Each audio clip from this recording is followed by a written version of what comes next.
Good morning, back outside. Beautiful, beautiful day. So, day 21, make it unattractive. It's really tough to make bread unattractive, so we're gonna give that a try. But I did complete day 20 for the bread habit yesterday.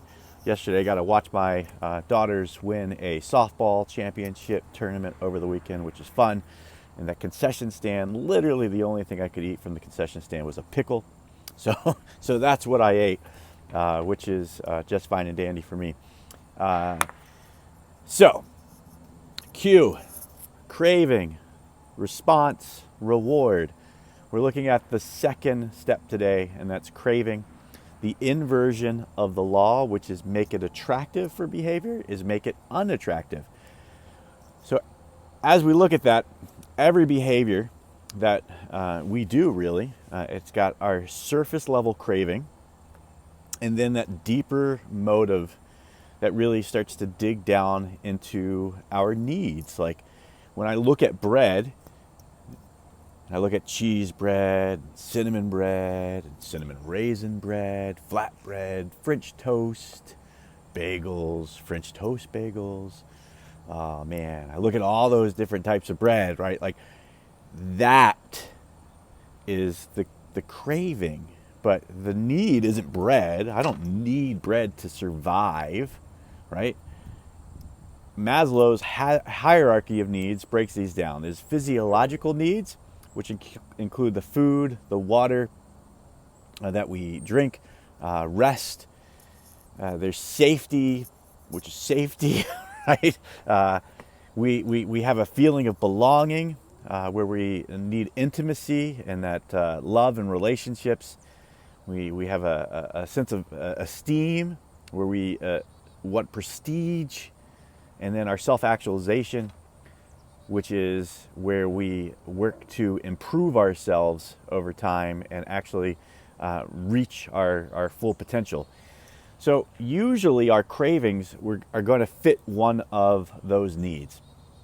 There's deeper motives, and I'll include Maslow's hierarchy into the comments. I'll also look up James Clear. He's got a list of deeper motives and motivations for completing these cravings. I'll also put that into the link if I can find a link for it. Otherwise, I'll probably attach a document into the file section that you can find and see. So, as I was saying, no one needs bread. We don't need chocolate. We don't need coffee. I mean, we might feel like we need coffee some mornings, but we don't need coffee. We don't need cigarettes. As much as we like to get Facebook and Instagram likes, we also don't need those. Netflix might give us some relax and chill moments. It is not a need to our lives. We can exist without it.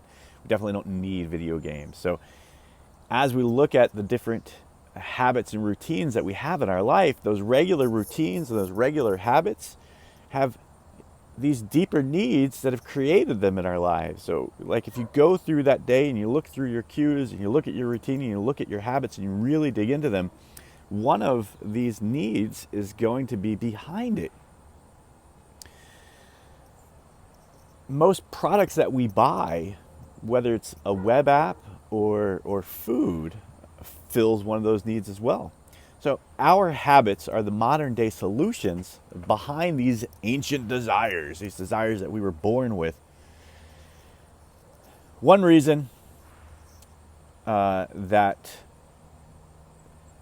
these really make a difference in our lives is because as we grow up, our response to these deeper needs and these cravings could be different person to person. You know, I love bread, and so I had my first job was my first real job was in a pizza shop.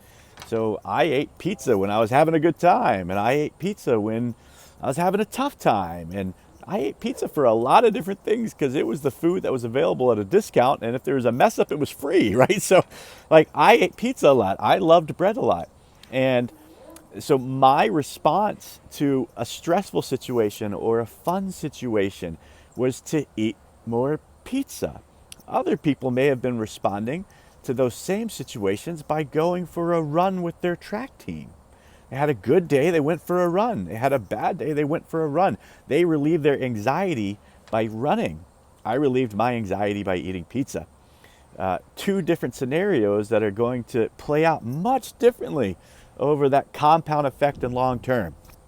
So, once you've been able to associate your solution to the cue, your craving to that cue, your urge, your desire to the cue that it is in your life, once you've been able to associate that desire to the cue that happens in your life, then your body, your brain actually pushes you to return to that. You know, if you're living out your life and you have a stressful situation and you don't eat pizza, but that's your solution to stress, then your body's gonna be like, whoa, dude, you're missing something here. You're gonna have a longing, right? There's a hole that needs to be filled because you're not responding in the way that your body thinks you should be responding to the stress that's happening. And that's where those urges really come from. That's where that, Nick craving comes from. That's where that I need to get up and go grab a piece of chocolate out of the cupboard comes from. You get into a fight with a loved one and that's what you want to go do. Some people get into a fight and go running. Some people get into a fight and go grab chocolate. So that's a lot to unbox. And again, if you haven't made a list of your routines and you haven't identified the cues in your life, definitely go do that. So that's where we're going to stop today. We're going to dig a little bit more into how you can respond to those cravings and desires. And again, how you can make what has become your reaction, the way that you've filtered your intake into your life tomorrow. So go do that. That's your homework tonight. If you haven't done it yet, and it's probably the third or fourth video I've talked about listing out your cues.